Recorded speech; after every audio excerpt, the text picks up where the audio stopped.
Évidemment, Grégoire, d'abord bonjour. Bonjour Thierry. On en parlait tout à l'heure, c'est ce que j'expliquais à Excel Collin. On parlait évidemment cyclisme et du Tour de France. Aujourd'hui, les coureurs, 166 coureurs vont tourner autour du pot. Voilà, donc c'est facile. Bon, c'est un contre-la-montre. Ce sera le seul individuel de ce Tour de France 2019. Hier, c'était les premières difficultés pyrénéennes et classement qui ne change pas. La Philippe qui est toujours en jaune. On regarde ce qui s'est passé sur cette étape d'hier avec la première étape dans les Pyrénées avec deux cols de première catégorie, col de Peyresourde et l'Ourquette dans 6 ans. Et pas de changement donc au classement général. Julien Lafilippe toujours leader à 1 minute 12 d'avance sur le Britannique Geraint Thomas. Pinot est toujours 10e. Et sur cette étape, Toulouse-Bagnères de Bigorre, victoire de l'Anglais Simon Yates. Sa première victoire sur le Tour aujourd'hui. Donc le seul contre-la-montre individuel de cette édition 2019, 27 km 500 à Pau. Et le premier coureur partira à 14h. Le maillot jaune, lui, s'élancera à 17h19. Et un peu plus tôt, à partir de 10h sur France 3 et 11h50 sur France 2, vous pourrez suivre la course by le Tour, l'unique étape 100% féminine du Tour de France, comptant pour le classement international. Ces dames se défieront sur le parcours du contre-la-montre quelques heures avant le passage des hommes. Elles effectueront 5 tours, ce qui fait 121 km.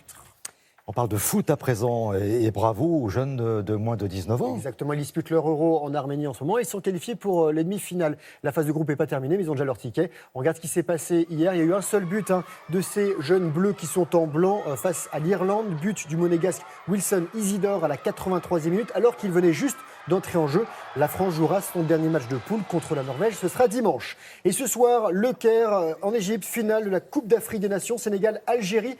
Les deux formations se sont rencontrées 21 fois, dont 11 matchs officiels. Avantage au Fennec, donc les Algériens qui ont gagné à 11 reprises. La dernière victoire, c'était il y a quelques jours, en deuxième journée de la CAN, le score 1-0. L'Algérie qui rêve d'un deuxième titre après celui de 1990 et le Sénégal qui a été finaliste en 2002.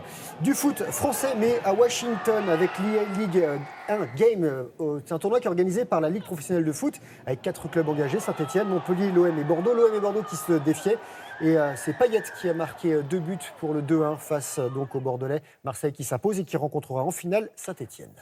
Alors un petit peu de voile, de l'équitation c'est possible, du golf vous avez aussi. Et de l'escalade. Tout ça. Allez, on va génial. commencer par la voile avec le Tour de France à la voile. Ça s'est disputé hier dans le Var. Regardez ces très belles images au programme pour les Diam 24 One Design, ces petits multicoques à raid côtier. Le dernier de ce Tour de France 2019, victoire de l'équipage Gold du Morbihan Brescola dans cet acte 6. C'est leur deuxième succès en Méditerranée. Team Béjaflor de Valentin Belair reste le leader. Équitation à Aix-la-Chapelle en Allemagne, la Coupe des Nations du CSIO à 5 étoiles. Et la France qui termine à la 3e place grâce notamment au double parcours sans faute de Pénélope Le Prévost sur Vancouver de Lanlor. Victoire de la Suède et l'Allemagne est deuxième. Du golf, le British Open, 4e levée du Grand Chelem. La première fois en Irlande du Nord depuis 1951. L'Américain J.B. Holmes prend seul la tête avec une carte de 66, soit 5 coups sous le par. Le point français Romain Langasque est lui à 3 coups du leader. Et Tiger Woods et Rory McIlroy sont loin derrière, respectivement, à 7 et 8 coups au-dessus du par. Voilà. Et pour finir, vous vouliez de l'escalade, en voilà. À Chamonix, on grimpe, en Haute-Savoie, sur la place du Mont-Blanc. 20 000 spectateurs pour assister à la finale de difficulté de cette étape de Coupe du Monde d'escalade. Donc victoire du Tchèque Adam Ondra et de la Coréenne Choyong Seo. Elle a 15 ans seulement. Le mur mesure une quinzaine de mètres de haut. Le but du jeu, aller le plus haut possible sur des voies inconnues des grimpeurs. Et rappelons que l'escalade sera discipline olympique. Donc on verra ça au JO Tokyo et à Paris en 2024. Bon, et avant de se quitter, une petite information, non peut-être, non? Non, vous venez info. On se retrouve demain. Demain. Voilà, on se retrouve demain. On qu'est-ce parlera qu'on fait demain? Du vélo, mais du vélo couché. Ah, Voilà. bah, tranquille. Tranquille, pas tant que ça.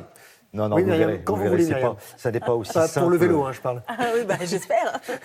Ça va peut-être changer votre vie, le vélo couché. Myriam, vous allez voir. Je pense. Demain J'ai hâte de voir. dans Télématin. Merci beaucoup.